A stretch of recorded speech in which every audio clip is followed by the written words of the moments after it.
Malipayon kaayo ko nga nag-igupan ninyo karon. Kini cash incentives usa ni ka pasalamat sa probinsya sa Subo alang sa inyong walay kapoy nga pag-alagan. Sa atong barangay health workers, nutrition scholars, animal health aides, tanons daycare workers, lupon o local person, daghan kaayong salamat.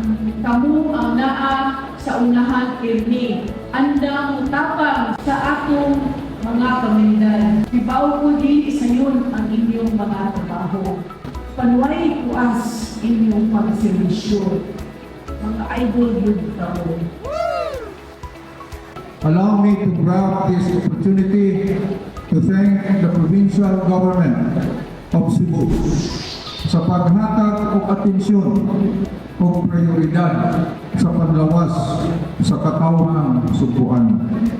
Salamat, Governor Pang, na inyong nalingian ang kahimtang sa atong public health system.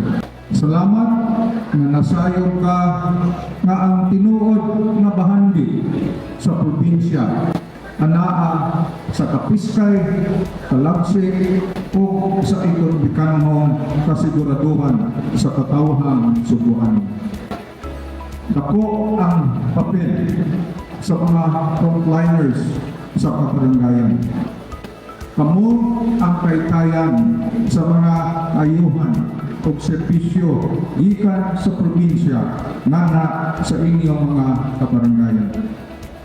Dako inyong papel sa pagkapot sa suko nga iya sa sukuan o para sa subuan.